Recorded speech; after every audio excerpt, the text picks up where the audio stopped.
Okay guys, so today we are talking about the incline bench press. Best part about this bench press is that gravity is actually on our side, so getting into position is a hell of a lot easier.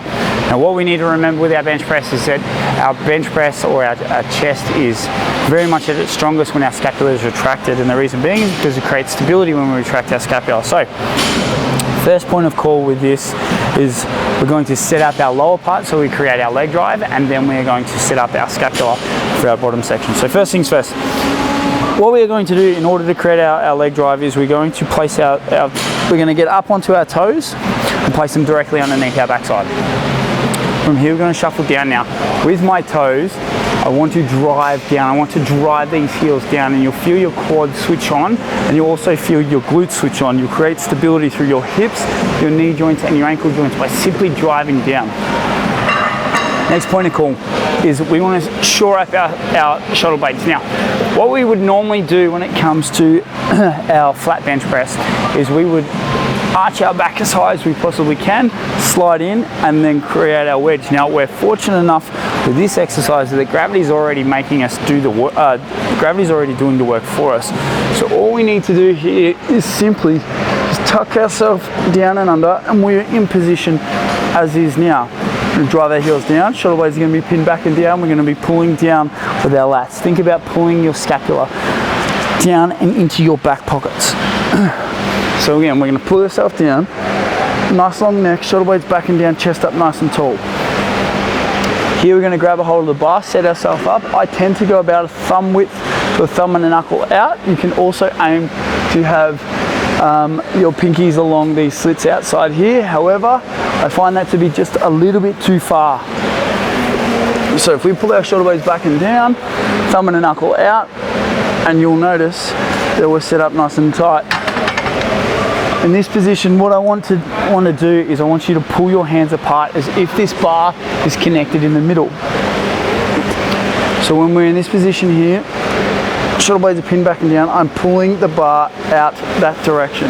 So pulling it apart, all the way down and all the way up. We're controlling the negative and pressing fast through the positive. Something to be aware of is that air makes us strong. So when we come down and we pin our shoulder blades back and down, we want to take a big deep breath in at this position here. Chest expands and goes towards the bar. Pull your hands apart, down, touch, drive. Some people you'll see also they'll go the limited range of motion, so they'll come down and the bar won't touch their chest.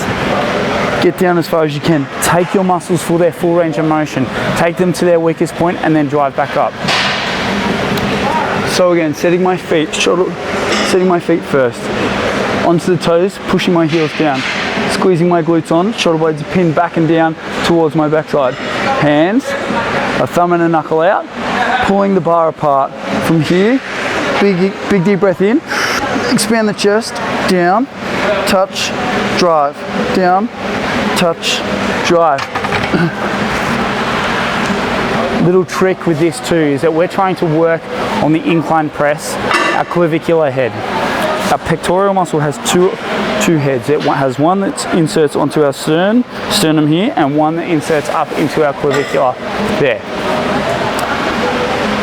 Knowing this, actually originates, not inserts there.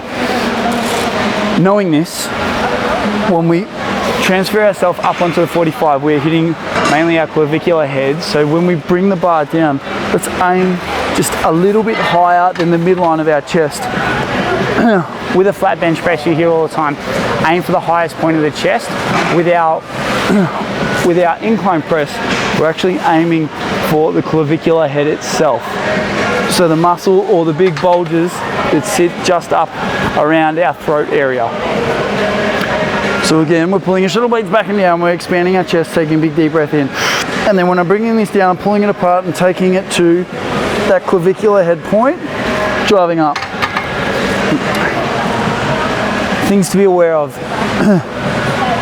When we breathe out, we collapse in. This is where we can get ourselves, especially in this angle actually, we can get ourselves into some shoulder issues if we don't make sure that we're taking that big deep breath in and breathing out at the top. If we breathe out here, or breathe out at the bottom, so you come down, Notice how I can cave in and my shoulders round off. When they round off, you'll find that people get soreness and stiffness up in our shoulder joint here. If we aren't pulling our shoulder blades back and down, you can see how much more pronounced my shoulders are in this position here when they come up and come down. It is predominantly your shoulders or your anterior deltoid that is going to do the work. So make sure that we're pulling our shoulder blades back and down. We're opening up our chest and getting thoracic extension all the way through to the ground, which is why we put our feet underneath our backside, is because it helps create thoracic extension. As I said earlier, our chest gets its most power, or it works most efficiently when we are in scapular retraction and thoracic extension. So again, shoulder blades back and down, chest up nice and tall, hands apart, pulling the bar apart, take that big deep breath in, pull it apart, and drive, drive, and drive. And that there, team, is how you go about doing yourself an incline bench press.